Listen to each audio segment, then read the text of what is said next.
목사님이 저에게 이제 선교를 부탁하고요. 중국에 가셔서 저에게 여러 번 전화를 하셨어요. 그 전화하신 말씀이 목사님 우리에게 꼭 시간 잘 맞추셔서 은혜를 끼칠 말씀 전해달라고 그런 말씀을 하셨는데, 그래서 제가 이런 생각을 했습니다. 목사님은 중국에 계시지만 그러나 마음은 교회에 있구나. 성도들 한 사람 한 사람 기억하고 어떻게 이분들이 신앙을 잘하고 있나 하는 그런 마음을 중국에 가 있으면서도 여러분 하나하나를 기억하는 것 같아요. 그래서 역시 부모가 자식을 멀리 보내고 있을 때 자식 생각이 늘 나는 것처럼 주의정도 성도들 하나하나를 늘 그런 마음으로 기도하고 관심을 가지고 있는 줄 믿으시기 바랍니다. 기도하겠습니다. 좋으신 아버지 하나님, 하나님의 은혜를 참으로 고맙고 감사합니다. 오늘도 하나님 거룩한 성일을 저희들에게 허락해 주셔서 이처럼 아름다운 예배, 하나님께 영광 돌리는 예배, 하나님을 만나는 그런 축복의 예배를 드리게 하심을 감사합니다. 아버지 하나님, 우리가 이 땅에 살아갈 때에 하나님과 함께 살게 도와주시고 하나님의 인도를 받게 도와주시고 주님께서 원하는 사역을 잘 감당하고 주님 오시는 그날에 잘했다 칭찬 들을 수 있는 저희들이 다 될 수 있도록 주여 역사해 주시옵소서. 예수님의 이름으로 감사하며 간절히 기도하옵나이다. 제가 목사님 그렇게 말씀 부탁을 듣고 시간이 늦지 않으려고 오늘 아침 8시 반에 이제 상로수역에서 전철을 탔습니다. 타고 금정역에서 다시 또 바꿔 타고 7호선으로 가산 디지털 거기에서 또 차를 탔어요. 그리고 어디까지 왔냐면 온수역까지 왔어요. 그래서 온수역에 왔는데 사람들이 많이 내리는 거예요. 그리고 저희들은 그냥 앉아 있었어요. 근데 한참 앉아 있다 보니까 사람들이 하나도 없는 거예요. 그리고 옆에 있던 한 외국 사람, 외국 청년 하나가 네! 그러는 거예요, 나한테. 왜 저 사람이 나한테 이렇게 하니까 처음에는 저를 보길래 저 사람이 나를 아는 사람인가 그랬더니 그래도 가만히 있으니까 막 이래요. 그래서 무슨 말인가 했더니 여기가 종점이래요. 그리고 우리는 내려서 이제 차를 바꿔 타고 여기를 왔어요. 왔는데 제가 이런 생각을 했습니다. 만약에 우리가 계속 앉아 있었더라면 이쪽에 차문이 열리고 저쪽에 차문이 열리면서 반대로 갔을 거예요. 반대로 가면 아마 예배 시간 못 참석했을 수도 있습니다. 근데 하나님이 그래도 옆에 한국 사람도 아니고 외국 사람에게 알려주셔서 여기까지 오게 됐거든요. 저는 그걸 보고 무슨 생각을 했냐면 아무리 내가 한국 사람이라도 아무리 내가 한국을 태어나서 한국에서 자란 사람이라도 모르니까 큰 낭패와 실수를 범할 수 있는 그런 환경이었어요. 그러나 외국인이라도 한국에서 태어나지 않은 사람이라도 알고 있으니까 우리 나보다 낫다는 생각을 내가 했습니다. 무슨 말씀이냐면 우리가 신앙생활하는 것도 알고 신앙생활하는 것과 전혀 모르고 신앙생활을 하는 것과는 전혀 다르다는 거예요. 우리가 성경에 보면 여러분 다윗 아시죠? 다윗은 이스라엘 나라의 가장 위대한 왕이고 지금도 이스라엘 역사에 가장 으뜸으로 생각하는 그런 왕이 다윗 왕입니다. 다윗 왕이 이제 왕으로 기름 부음을 받고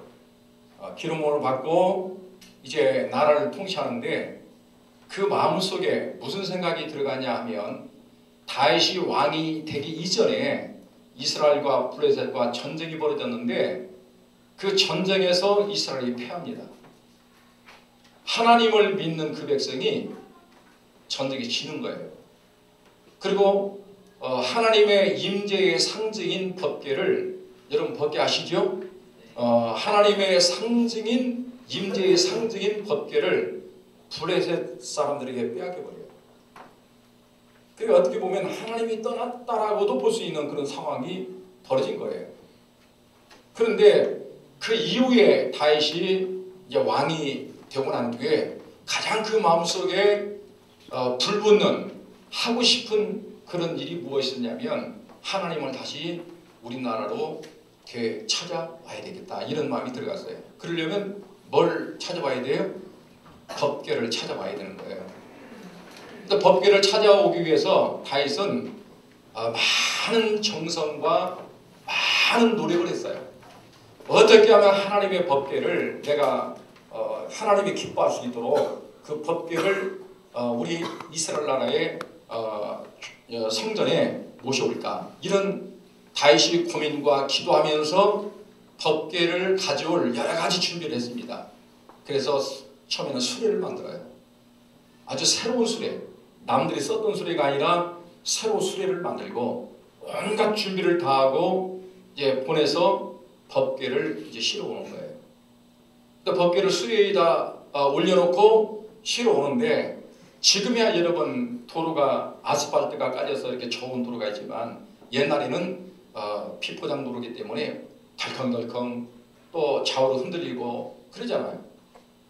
그러니까 심하게 좌우로 흔들리다 보니까 이 법궤가 땅으로 떨어질 그런 상황이 벌어진 거예요. 여러분 법궤가 땅에 떨어지면 돼야 안 돼요? 안 되잖아요.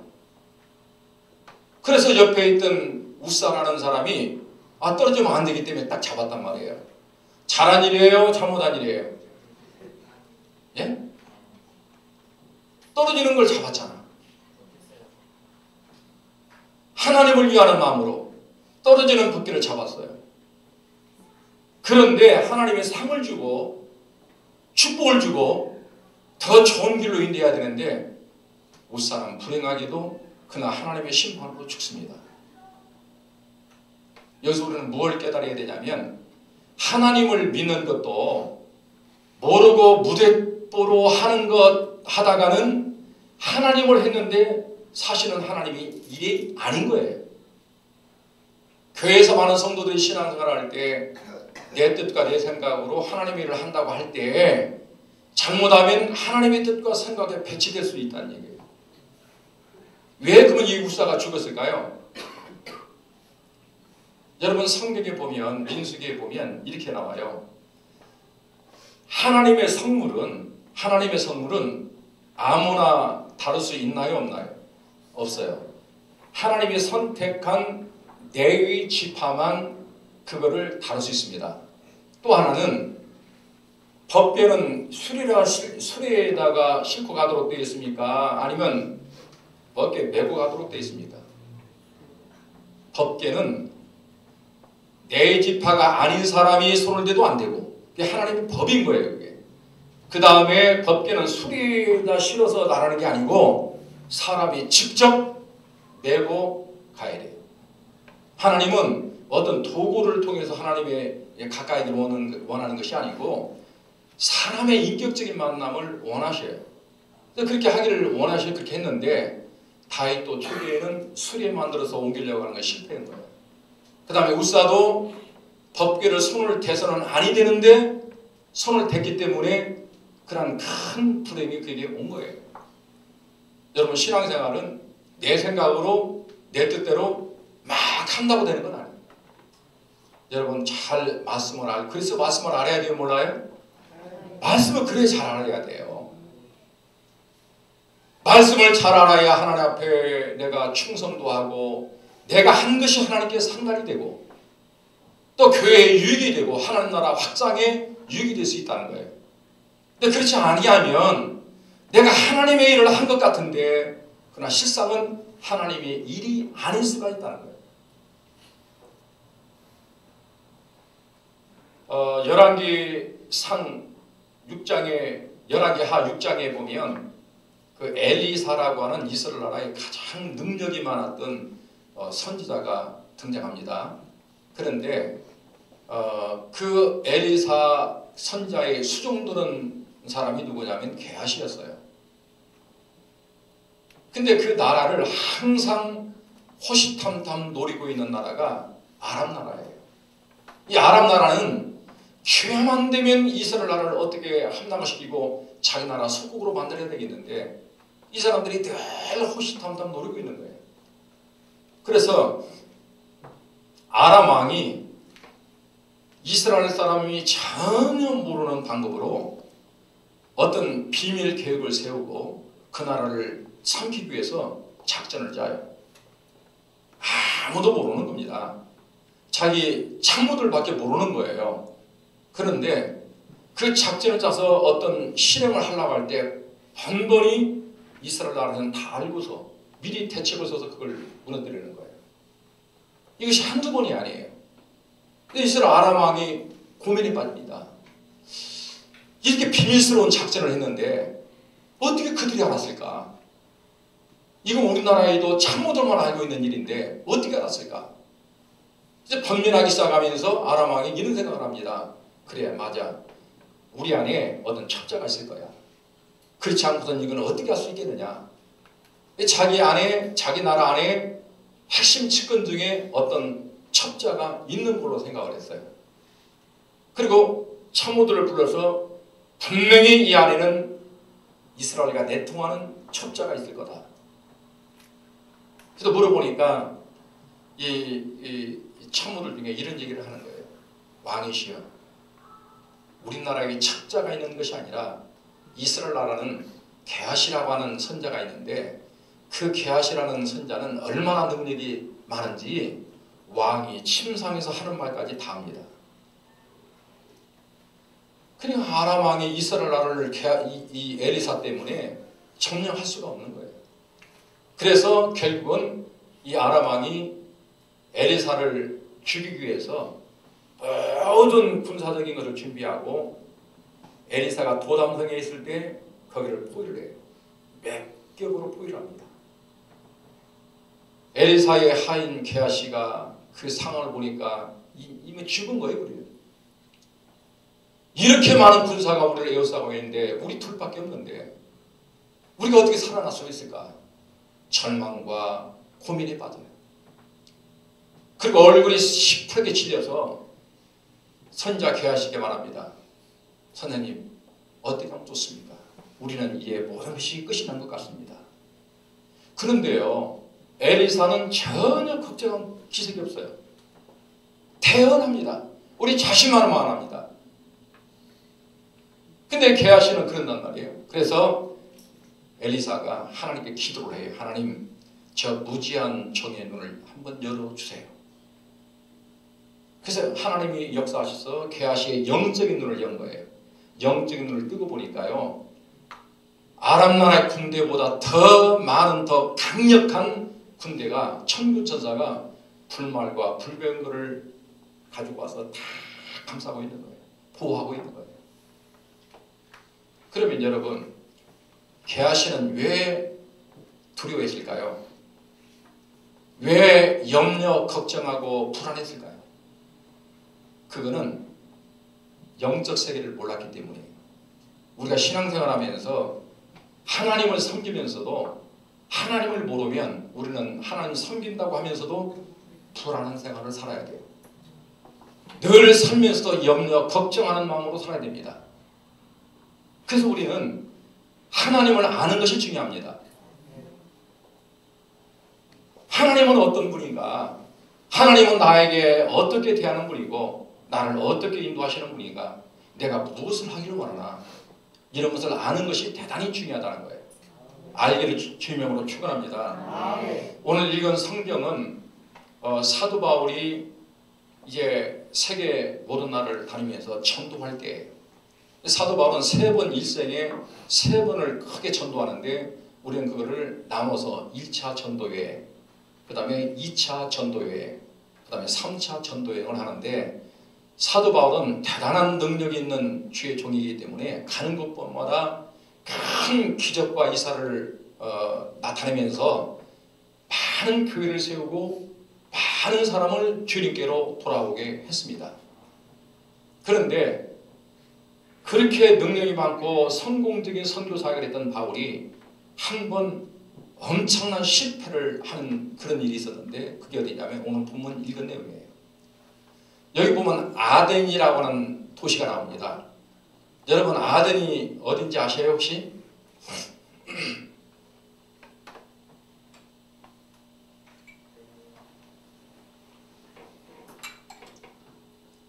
여러분 우리 청년들 혹시 아덴 어딘지 아세요? 아덴은 여러분이 사실은 잘 알고 있는데 그게 어디냐면 여러분 그러면 아테네는 아십니까? 마라톤의 생성지인 아테네는 아시죠? 아테네가 성경시대는 아덴이었어요. 근데 그 아덴에 바울이 전도를 간 거예요. 근데 그 아덴은 어떤 사람들이 살고 있었냐면 거기에는 거의 많은 사람들이 철학자예요. 우리가 역사적으로 알고 있는 뭐 소크라테스 이런 사람들이 다 거기 이제 출신들이에요. 아덴에 많은 철학자가 있었고 또 헬라 문화의 발상지고 최고의 꽃을 피웠던 것이 거기에요. 자, 거기에 있는 사람들은 그래서 이 철학자가 많이 있기 때문에 그 사람들은 뭘 좋아하냐면 철학적인 논쟁을 하기 좋아해요. 근데 거기에 누가 전도를 갔다고요? 사도 바울이. 왜냐하면 자기도 과거에 가말리엘 문화에서 엄청난 공부를 했어요. 오늘날 같으면 하버드 대학에서 수석으로 졸업한 사람이 박박사를 따고 그 나라에서 내놓으라 하면 저 사람 대단한 사람이야. 저 사람 공부 많이 한 사람이야. 많은 걸 알고 있는 사람이야. 이런 사람이에요. 그러니까 바울은 거기 가서 내가 전도할 때 능히 그들을 내가 제압하고 남을 거다. 이렇게 했어요. 가서 복음을 전합니다. 전하는데 이 철학적인 사람들이 복음을 받아들이지 않고 논쟁하는 거예요. 자꾸. 결국은 바울이 여기서 엄청난 시련을 겪어요. 전도에 큰 실패를 해요. 왜 그랬을까요? 바울이 왜 실패했을까요? 그 사람들을 알았어요? 몰랐어요? 모른 거예요. 우리가 전도할 때도 상대방을 전혀 정것이 모르고 무조건 하는 것과 그 사람의 아픈 것, 그 사람의 문제점 이런 걸 다 알고서 내가 그를 위하여 기도하는 것으로 접근을 하면 그거하고는 달라요. 모르고 우리가 신앙생활하는 것은 다른 거예요. 바울도 그렇게 위대한 게 사도지만 몰랐기 때문에 선교에 그때의 가장 큰 쓴맛을 맛봐요. 제가 인도에서 8년 동안 선교하면서 이제 많은 그 경험담이 있는데 인도에 보면 한국의 선교사님이 큰 신학교를 하는 게 한 두 개되고요. 또 작은 신학교를 하는 그런 신학교가 많이 있습니다. 한국 선교사님이. 근데 한 번은 그 가장 큰 신학교에 신학생들이 많이 있는데 이제 한국에서 내노라고 하는 전도의 전문가이신 목사님 오셔서 이제 전도 세미나를 한 것 같아요. 그래서 전도 세미나를 하고 한국식으로 신학생들을 한 40명 데리고 이제 전도를 나갔어요. 전도를 막 합니다. 하는데 전도하는 과정 속에 경찰이 습격을 해가지고 40명이 다 붙잡혀갔어요. 근데 거기는 선교하다가 붙잡히면 감옥에 가는데 그 벌금이 얼마나 되는 줄 아세요? 1억 5천이에요. 한 사람. 감당이 안 되는 거예요. 40명이 다 들어갔어요. 그래서 그 목사님이, 그 선교사님이 기도 못하고 막 난리가 났어요. 지금 그 결과를 제가 어떻게 보고 되는지 모르지만 전 인도에 있던 선교사들이 발칵 뒤집혔어요. 왜 그랬을까? 인도라는 그 전도 세미나를 하러 오신 목사님이 인도를 모르고 한국식으로 생각한 거예요. 이거 여기 인도는 조금 그런데 그 믿음 없는 것을 그 믿음이 없어 그런 거라고. 그러니까 믿음이라는 것을 포장해가지고 막 데리고 나간 거예요. 그러나 그거는 그렇지 않거든요.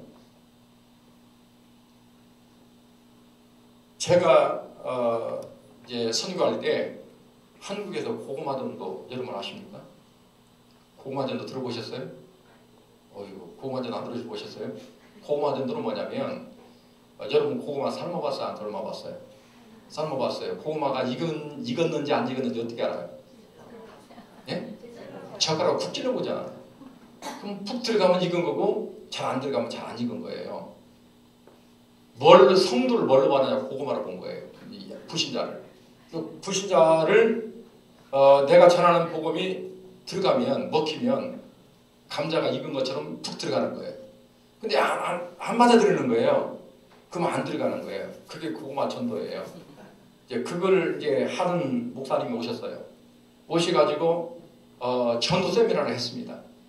전도 세미나를 했는데 전도 세미나를 다 이제 3일 동안 끝마치고요. 이제 전도를 나가자 그러는 거예요. 근데 그분도 인도의 문화와 전통과 그들의 사상을 모르는 거예요. 그래서 어느 몇몇 선교사님이 여기는 한국과 다릅니다. 그랬는데 이분이 또 무슨 말씀을 믿음이 없어서 그런다. 믿음으로 해야 되는 거라고. 그래서 저희도 나갔습니다. 예, 믿음 없다는 소리 듣기 싫어가지고. 근데 나갔잖아요. 나가서 백화점에 들어갔어요. 1층, 2층, 3층 다 있는데 한 층마다 선교사님들이 대서명씩 이제 전도를 하는 거예요. 맨투맨으로. 당신은 예수님을 아십니까? 그게 누군데요? 천지를 창조하신 분이 이제 전도하는 거예요. 각 층마다. 근데요, 한 30분 지나니까 각 층마다 난리가 났어요. 인도 사람들이 막 수근수근하고 막 난리가 난 거예요. 거기 매니저가 튀어나오고 막 난리가 난 거예요. 위기가 온 거예요. 이제 거기서 경찰이 와서 우리가 잡혀가면 더 큰 문제예요. 그래서 부랴부랴 우리가 연락을 하고 해서 빨리 빠져나와가지고 위기를 벗어난 적이 있어요. 왜 그런 현상이 벌어지느냐? 거기 오시는 분이 한국적인 생각을 가지고 한국식으로 하려다 보니까 안 되는 거예요. 그 사람들은 먹는 것도 우리와 다르고요. 생긴 것도 달라요. 제가 거기서 처음에 언어 훈련을 하는데요. 학원에 가서 이제 언어를 배웠어요. 왜냐면 인도 선교를 하면 언어를 알아야 되잖아요. 그래서 언어 훈련을 배우고 시험을 보는 거예요. 시험을 보는데 아니 다 틀린 거예요. 쫙쫙인 거예요. 이게. 아니 나는 나름대로 했다고 생각했는데요. 시험지가 다 쫙대기로 그어놨어요. 다 틀린 거예요. 근데 실망을 하고 있는데 사실은 그 나라는 맞으면 짝대기입니다. 맞으면 동그라미가 아니라 맞으면 짝대기예요. 왜? 우리하고 사상이 달라요. 운전대도 우리하고 반대예요. 생각이 달라요. 이 사람들. 저희 집 사람이 학원비를 이제 그분에게 주는데 그 학원에 이제 주는데 우리 집 사람이 이렇게 주니까 안 맞는 거예요. 우아래 쳐다보는 거예요. 왜 그럴까 했더니 이 왼손은 그 사람들은 절대 쓰는 손이 아니에요. 왼손은 한 군데만 씁니다. 어느 때 쓰느냐? 혹시 아시는 분 계세요? 화장실에 갈 때만 쓰는 거예요. 그 사람들은 씻는 문화지 닦는 문화가 아니에요. 그러니까 이 왼손을 거기에만 쓰고 다른 것은 쓰지 않는 거예요. 이거 쓰면 큰 신뢰가 되고 그 사람도 기분 나빠하고요. 또 나중에는 불쾌하게 생각하고요. 상당히 안 좋아요. 이 오른손을 누려야 돼요. 모르다 보니까 저분하고 나하고 다툴 일이 없는데 다투는 거예요. 저분하고 나하고 감정 살 일이 없는데 감정을 사게 되는 거예요. 그런 것 때문에. 이 사람들은 그런 것을 종교적인 행위로 또 보기 때문에 그 양보를 안 해요. 그런 문제가 모르는 것 때문에 많이 생겼습니다. 저는 그분들이 그렇게 거짓말 하는지 몰랐어요. 저희들이 거기 가서 살림을 또 이제 시작해야 되잖아요. 그래서 집을 얻고 또 그 큰 백화점 같은 데 가서 이제 필요한 거 전자제품도 사고 이렇게 했어요. 근데 이 전자제품도 사고 다 했는데 그분들하고 한국처럼 계약을 했죠. 지금 이제 가고 나면 우리가 보내드리겠습니다. 근데 집에 왔어요. 냉장고도 사고 또 전자레인지도 다 샀어요. 우리 집사람 이제 그거 오면은 김치를 이제 그 양념은 한국하고 다르지만 그래도 김치를 이제 대출 사다가 만들었어요. 냉장고 그 집어넣으면 되는 겁니다. 근데 그날 안 왔어요. 냉장고가. 다음날 전화했어요. 그랬더니 뭐라고 한 줄 아세요? 지금 금방 갔다고. 또 기다렸어요. 안 왔어요. 그 다음날 또 전화했어요. 그랬더니 막 지금 가고 있는 중입니다. 그렇게 해가지고 얼마나 걸린 줄 아세요? 한 달이 걸렸어요. 김치가 어떻게 됐겠어요? 못 먹어요. 그래서 우리는 한국 사람들은 그 느린 것보다 빨리빨리고 성격이 급한 사람인데, 그러니까 우리 집사람 스트레스 받고 저 스트레스 받고 견딜 수가 없는 거예요. 전기가 문제가 생겨서 불러가지고 수리를 하겠더니 다 뜯어가지고 이거 조금 수리하면 됩니다. 내가 잠시 부속 하나 가져오면 되겠습니다 하고 갔는데 지금도 안 왔어요.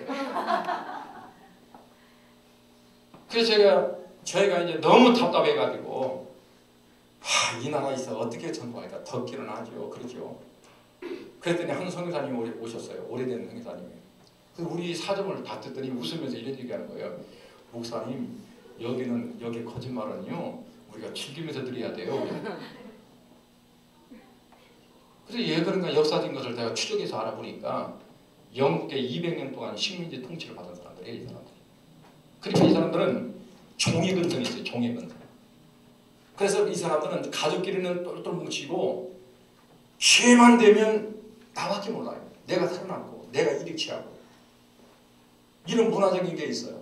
그러니까 처음에 이런 문화를 전혀 모르고 그냥 무조건 이제 선교한다고 뛰어들면 엄청난 어려움을 겪는 거예요.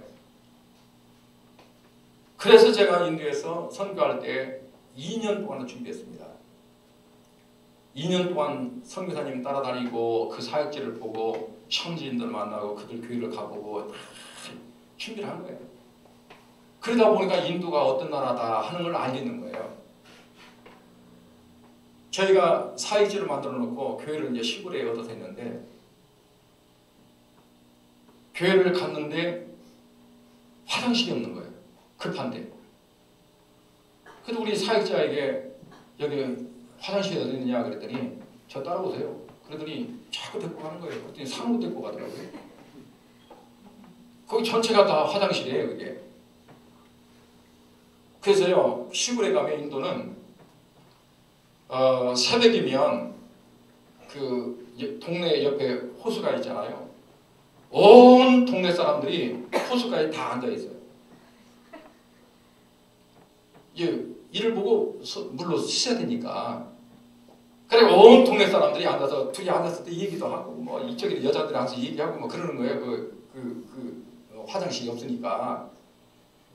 그런 세계 속에 살아요. 그럼 그들의 문화를 이해해야 되거든요.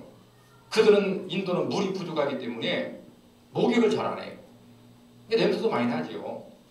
근데 물이 부족하기 때문이라는 걸 우리가 이해를 해야 돼요. 그래서 우리가 알고 하는 것과 모르고 하는 것은 대단히 큰 차이가 있다.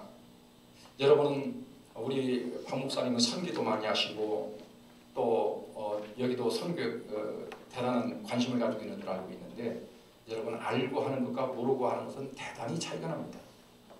여러분 그렇게 여러분 알고 하시기를 주명으로 축원합니다.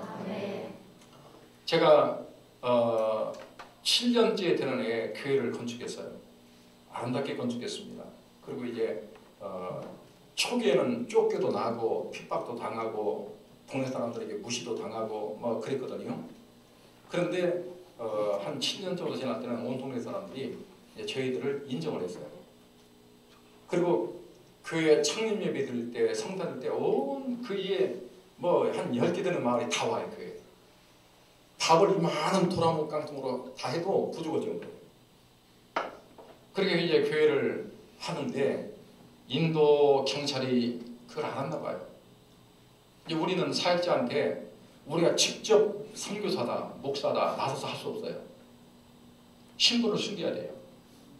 그래서 저는 우리 사역자 목사한테 너는 나를 목사라고 부르지 말고 그냥 엉클이라고 불러라. 그냥 엉클로 부르거든요. 근데 그걸 어떻게 알게 됐어요? 알게 돼가지고 경찰이 저희 집에 왔는데 한 2시간 넘게 조사를 하는데요. 책상 갖다 놓고 저기 앉고 여기 그 외국인 담당 F.R.O 경찰을 앉고 질문하는 거예요. 첫 번째, 너 여기 뭐 들어왔냐? 그러면 제가 대답하잖아요. 그럼 대답한 걸 또 적는 거예요. 나한테 이 시비 안 걸어요. 다 묻고 적고. 그리고 난 뒤에 저희들이 이제 거기서 나오게 됐습니다. 나와서 하나님께 기도하는 중에 어디로 갈까? 어디로 가야 되나? 하나님이 누가 어디 있나? 그렇게 기도하는 중에 저희가 대만으로 가게 됐어요. 왜냐하면 또 대만은 저희 집 사람은 또 중국어를 완벽하게 하기 때문에 대만으로 갈 수밖에 없었어요. 그래서 대만에 갔는데 제가 인도를 경험을 했기 때문에 대만을 또 모르면 선교하기가 어려운 거예요. 그래서 대만을 알려고 근 1년 가까이를 현지 그래도 있는 교회들, 성미사교들 계속 방문하고 부흥하는 교회는 왜 부흥하느냐, 부흥 안 되는 교회는 왜 부흥이 안 될까, 이런 것들을 다 살펴보고 이 사람들은 왜 그런 특성을 가졌을까, 이런 걸 다 이제 파악을 해봤더니 이 나라는 작은 나라인데도 또 특성이 있는 거예요. 대만은 우리 한국, 대한민국 남한의 3분의 1만큼 정도밖에 안 돼요. 나라가 3분의 1 크기인데 이게 작아요, 안 작아요? 작지요. 우리나라 3분의 1인데 작은데 산이 4분의 3이에요. 산이 4분의 3인데 또 산들이 또 엄청 높아요. 여러분 백두산, 우리나라 제일 높은 게 백두산이지요? 그게 몇 미터인지 혹시 아시는 분 계세요? 백두산 높이가 2744m예요. 우리 대한민국에서는, 우리나라 전체에서는 남북한 통일에서 가장 높은 게 백두산인데 2744m예요. 근데요, 대만에는 3000m 이상 되는 백두산보다 훨씬 더 높은 산이 62개예요. 이게 산들이 야산이 아니에요. 다 이렇게 빼죽은 산들이에요. 이런 백두산보다 높은 산이 62개. 아시아에서 최고 높은 산이 옥산인데 4000m가 넘어요. 그러니까 산을, 여러분, 산간지대를 사람들이 활용 못하지요. 사지 못하지요. 야, 그러니까 대만 사람들이 살 수 있는 땅은 4분의 1밖에 안 돼요. 그러니까 인구 밀도가 높을 수밖에요. 우리나라 3분의 1밖에 안 되는 땅덩어리 가운데 4분의 3이 사람이 쓸 수 없는 산이고, 그 중에 4분의 1만 사람들이 살고 활용을 해야 되기 때문에 굉장히 인구 밀도가 높은 거예요. 그러니까 땅값이나 집값이 비싸겠어요, 안 비싸겠어요? 엄청 비싸죠. 이런 나라가 대만이에요. 그리고 대만은 우리 한국이 원래 단일 민족이기 때문에 이제 우리는 다 말이 같고 다 통하잖아. 생각이 거의 비슷하잖아요, 대한민국 사람들은. 근데 대만은 그렇게 작은 땅인데도요, 말이 달라요. 생각이 달라요. 출신지가 달라요. 근데 왜 그런가 했더니 이 대만은 원주민 나라예요. 원주민. 자기들이 원래 있던 나라가 아니라 원주민 나라예요. 그래서 원주민들이 이렇게 와가지고 초기에 원주민들이 와가지고 정착을 했는데, 그 사람들이 초기에 왔던 원주민이 12%입니다. 지금 대만 인구 전체 인구 중에 12%가 원주민이에요. 이 사람들이 이제 각 지역에 퍼져서 열심히 돌아가고 이제 자손을 번창하며 살았어요. 평화롭게 살았어요. 근데 평화롭게 살 때에 그때 어떤 일이 벌어지냐? 여러분 16세기 1600년대에는 세계 강대국들이 힘없는 나라를 집어삼키는 그런 식민지가 아주 많은 시대였어요. 뭐 스페인, 포르투갈, 네덜란드, 뭐 영국 할 것 없이 뭐 다른 나라를 삼키는 그런 시대예요, 그때가. 근데 그때 이 원주민들이 살고 있을 때에 어느 나라가 대만을 집어삼켰냐면 네덜란드 사람들이 와서 대만을 집어삼킨 거예요. 네덜란드 사람들이 이제 다 통치합니다. 근데 네덜란드 사람들은 어떻게 통치했냐면, 이 사람들은 정치적으로 통치하는 것보다는 대만이라는 것을 거점으로 삼고 그 주변에 있는 나라를 또 삼키기 위해서 거기다 회사를 만들었는데, 그게 무슨 회사냐면 동인도 회사예요. 동인도 회사를 만들어 놓고 거기서 이제 경제적인 가장 수탈을 하면서도 거기서 정치를 하는 거예요. 그 나라를 다스리는 거예요. 근데 이 네덜란드 사람들은 동인도 회사를 직원들 어떤 사람을 썼냐면 선교사를 썼어요. 선교사가 그 동인도 회사의 직원인 거예요. 이 사람들이 무슨 일을 하냐면 낮에는 세금 거두고 다녀요. 당신 세금 얼마 나왔어? 돈 내. 세금 거두고 다니는 거예요. 누가요? 선교사가. 그 네덜란드 사람들은 선교사를 보는 이유가 첫째는 자기 나라 대만에 근무하는 군인 가족들 이 사람들의 신앙을 인도하기 위해서 보낸 것이고 또 하나는 대만 사람들을 효요하기 위해서 선교사를 보낸 거예요. 근데 이 사람들이 동인도 회사의 직원으로서 이 사람들이 세금도 걷고 어떤 그 서류 같은 것도 띄워주고요. 화가증도 띄워주고 이러다 보니까 대만 사람들하고 갈등이 생겨 안 생겨요? 생기죠. 세금 매기는 문제랄지 세금 걷는 문제랄지 어떤 자격증을 준다는 거랄지 허가증을 준다는 이런 걸 하다 보니까 현지인들하고 막 충돌이 생기는 거예요. 근데 이분들이 또 그것만 하는 게 아니고 시간이 나면 또 전도로 가요. 그럼 전도가 먹혀요 안 먹혀요 여러분? 안 먹히는 거예요. 대만이라는 나라는 초기부터 이 사람들은 선교에 실패를 하고 그 사람들과 선교사를 호의적으로 받아들이고 저분들은 하나님의 종들로 참 우리가 본받을 만하구나 그렇게 본 게 아니라 수탈자로 본 거예요. 수탈자라고. 그러니까 이 사람들이 선교를 그들의 의식 속에 선교가 좋게 보여요 안 보여요? 선교가 안 좋게 보이는 거예요. 자기들의 어떤 수탈자로 보는 거예요. 이다 보니까 이 사람들의 선교는 안 되는 거예요. 그래서 초기부터 첫 단추부터 선교사하고 그 대만 원주민들하고 갈등이 생긴 거예요. 문제가 생긴 거죠. 자, 그런 상황에서 계속 대만이 흘러가는 거예요. 근데 대만하고 중국하고는 우리나라 육지하고 제주도밖에 안 돼요. 근데 중국에서는 그 당시 무슨 일이 일어나냐면 그런 상황일 때 명나라가 청나라에 의해서 망하는 거예요. 중국에는. 명나라가 청나라에 의해서 망하게 되자 청나라는 명나라를 삼키고 난 뒤에 거기 명나라에 힘이 있던 사람, 부자들, 권력자들 놓아두면 앞으로 또 반란을 일으킬 수 있다고 생각하고 그 사람들을 탄압하기 시작하는 거예요. 청나라가. 멸망한 명나라 세력가들을 탄압할 때 명나라 사람들이 이제 자기들 살기 위해서 어디로 도망가냐면 대만으로 도망가요. 수도 없이 많은 사람들이 정치적인 핍박을 안 받으려고 대만으로 도망갑니다. 그때 도망간 사람들이 대만 전체 인구의 몇 퍼센트? 70%예요.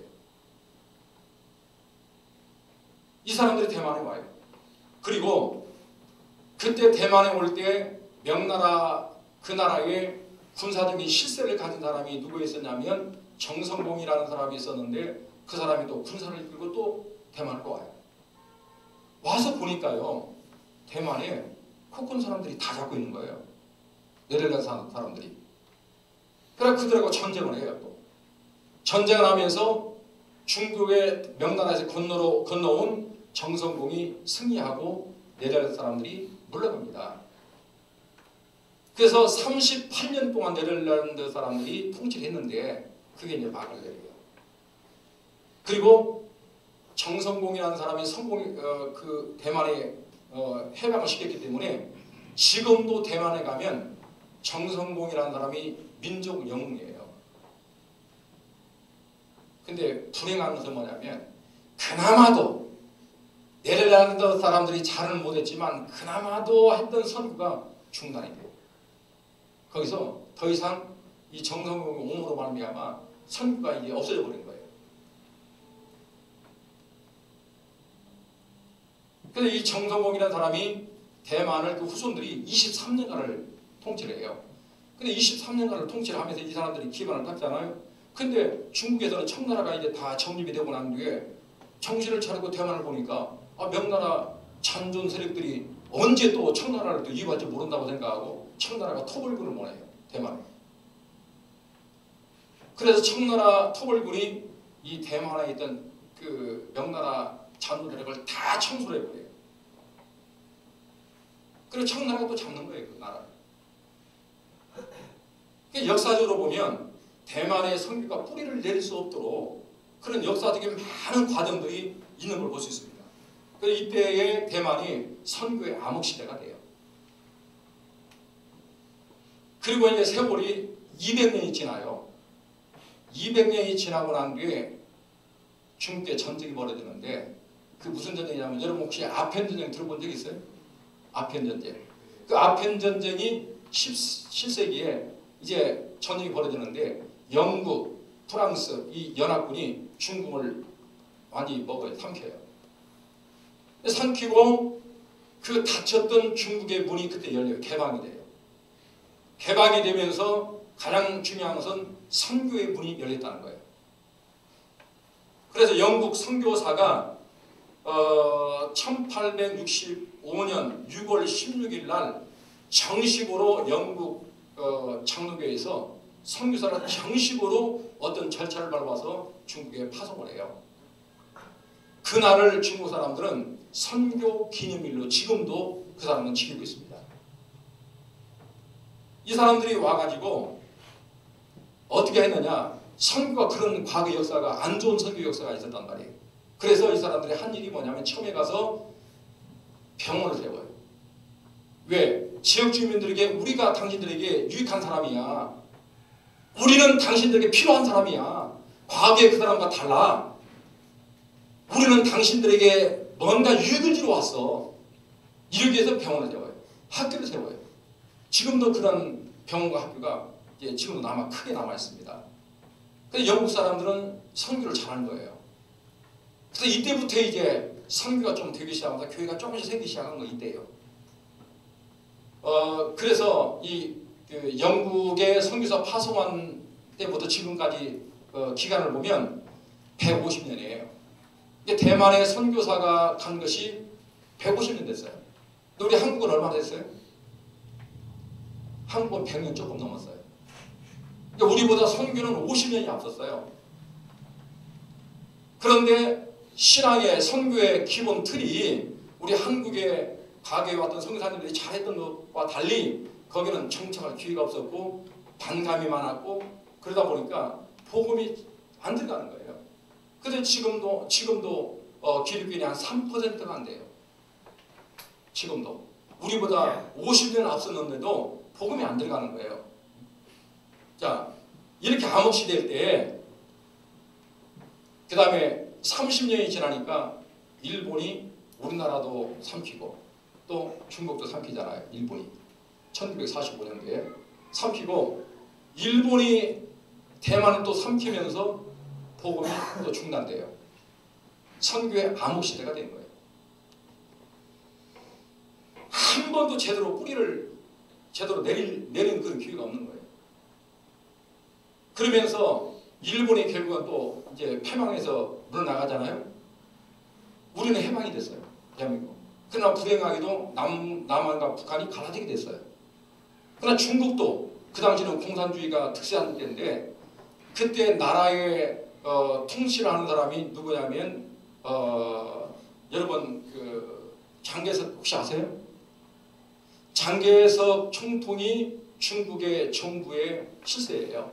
그 당시. 근데 이 장개석 총통을 대적해서 생겨난 세력이 여러분 모택동 혹시 아세요? 모택동이 공산주의자예요. 이 공산주의가 결국에는 점점 중국을 삼키더니 결국은 장개석이 패배를 해요. 그래서 장개석이 어디로 도망옵니까? 대만으로 도망가요. 이때 장개석 총통을 따라온 사람들이 200만입니다. 군인과 군인 가족을 통해서. 근데 그 200만이 중국의 전체 인구의 몇 퍼센트 하면 13%예요. 명나라 때 온 사람들은 70%입니다. 근데 장개석이 데리고 온 사람들은 13%예요. 이게 초기 원주민은 12%지만 그러나 중국의 모든 나라의 중요한 그런 자리를 찾고 있는 많은 사람들은 명나라 때 온 사람들이에요. 근데 명나라 때 온 사람들은 아무 실권도 없고 장개석이 데리고 온 사람들이 정치, 군사, 행정 모든 걸 다 다뤄버린 거예요. 그러니까 명나라 때 온 사람들은 장개석 총독이 데리고 온 사람들을 이제 적으로 보는 거예요. 그래서 대만은 초기에 왔던 원주민들, 명나라 때 온 사람들을 민남인이라고 그래요. 민남인. 그 다음에 장개석 총독이 데리고 온 사람들을 외성인이라고 그래요. 외성인. 그래서 가장 많이 프로테를 차지하는 민남인과 외성인이 갈등이 심한 거예요. 근데 이게 사회적인 갈등만이 아니라 교회 안에서도 마찬가지예요. 그래서 민남인은 중국 복건성에서 온 사람들이 많은데 그 사람들은 중국 본토말을 쓰고요. 장개석이 데려간 사람들은 북경어를 써요. 그러니까 서로 말이 안 통해요. 그래서 교회를 가보면 교회가 예배를 2번 드립니다. 한 번은 원주민 말로 드리고 또 한 번은 표준말로 드리고.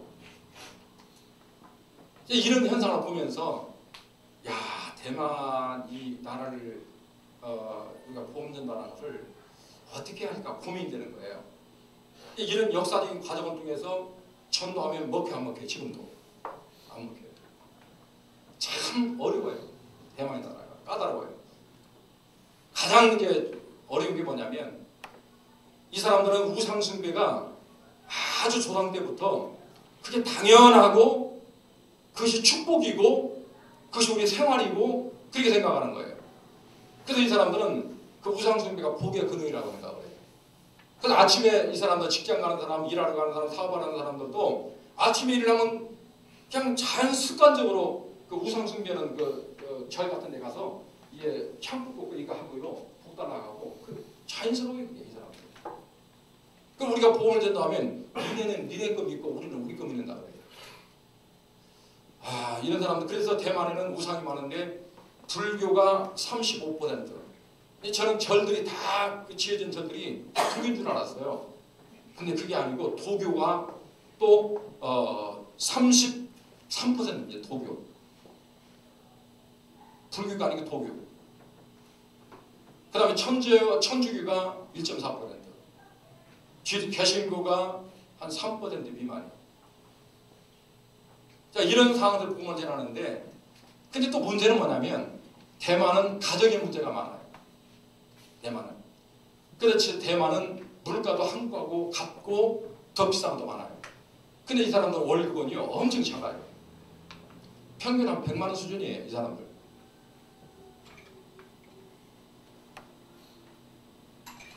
한 100만 원 수준이니까 이 사람들은 또 외식 문화이기 때문에 집에서 밥을 안 해 먹어요. 거의. 근데 부엌 없는 집들이 거의예요. 직장인들은 그냥 사서 먹고 그냥 잠만 자고 왔다 갔다 하는 거예요. 그게 이제 먹는 장사가 잘 되죠. 그런 사람들이 많은데 돈 100만 원 가지고 외식 문화 생활을 하려다 보니까 돈이 부족하죠. 젊은이들이 돈이 없어요. 그래서 이 사람들이 결혼 안 해요. 안 하는 게 아니라 못 하는 거예요. 그 면은 그쪽 면은 우리 한국 똑같아요. 그래가지고 이 사람들 이제 저는 우리 집사람은 이제 중국어를 하지만 저는 이제 더 공부를 하려고 이제 중국어 가르친 데가 어딜까 학원을 안 가. 학원은 비싸니까 못 가고 학교에서 중국어를 가르쳐요. 초등학교 1학년부터 2학년만 가르치는 거예요. 그래서 1학년 때문에 2학년 오라고 다 가르쳐요. 그래서 저도 다니는데 1학년 이제 졸업하면 2학년 올라가는 거예요. 가시는데 거기 누가 와 있냐면 필리핀 여자분들, 또 베트남 여자분들, 인도네시아 여자분들이 많아요. 근데 그분들이 대만에 와서 일하다가 대만 남자하고 결혼하는 거예요. 근데 한국도 똑같아요. 근데 이분들이 와서 언어가 안 되니까 언어 훈련을 하는 거예요. 그 할머니들이 말은 할 줄 아는데 글씨를 못 써요. 그분들이 배운 거거든요. 그래서 장가를 못 가가지고 굉장히 그가 심각합니다. 어느 면으로 보면 우리 한국보다 더 심각해요. 대만이. 그리고 또 이 성적인 문화도 정말 이게 문제예요. 결혼생활 하다가 다른 사람 부모님 그냥 가요 그냥.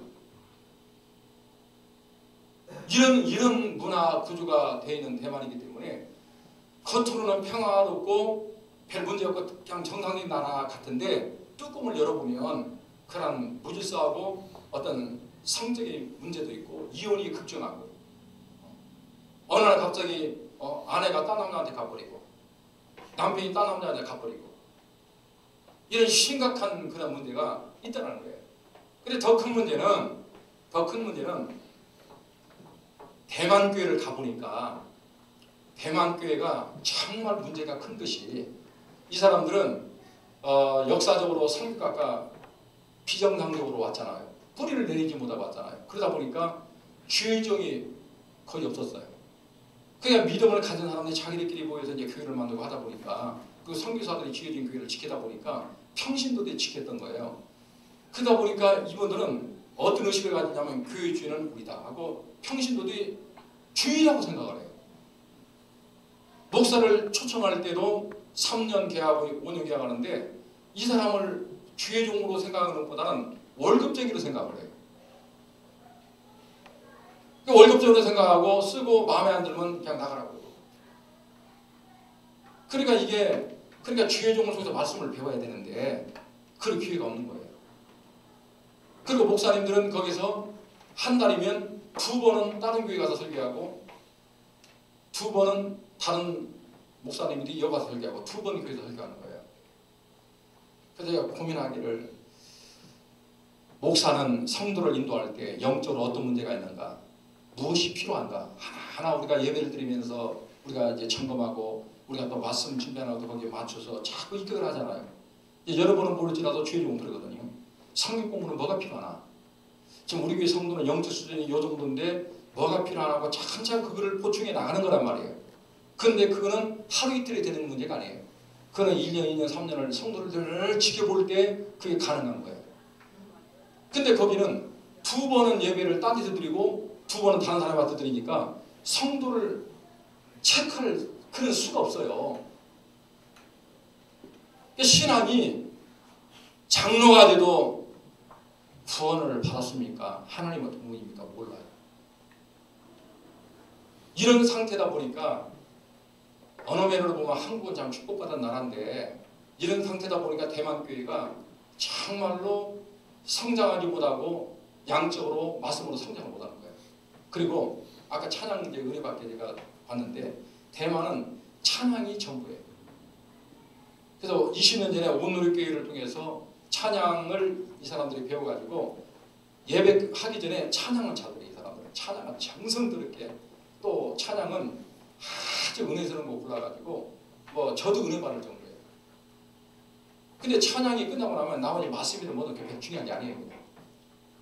그리고 찬양 담당자, 예배 담당자 이 사람들은 찬양 담당자는 자기 사역인 거예요. 목사님은 당신은 당신 목회, 나는 이게 내 사역이야. 이거는 또 이 예배는 이건 내가 책임이야. 당신 상관없어. 이런 식인 거예요. 그러니까 교회가 질서도 없을 뿐더러 안 되는 거예요. 그리고 평신도가 안수도 해요. 성찬식도 해요. 이걸 성리사들이 고쳐야 되거든요. 근데 우리가 그걸 고치려고 하면 이 사람들은 그건 한국식이고요. 우리는 우리식대로 한다고 그래요. 여러분 기도가 많이 필요합니다. 그래서 우리가 신앙생활도 이 대만 사람들은 너무나 모르고 잘못 기형적으로 출발부터가 잘못된 그런 신앙생활을 하고 있기 때문에 설령 그들이 그렇게 한다 할지라도 하나님이 그들의 수고와 땀과 정성과 노력과 그 헌신을 얼마나 받아들일 수 있을까? 아까 그랬죠? 열심히 하나님 일을 했는데 자기 딴에는 하나님 쪽에서는 상관이 없는 거예요. 여러분들은 다 상관이 있는 그런 신앙생활이 되기를 주님으로 축원합니다. 할렐루야. 기도하겠습니다. 좋으신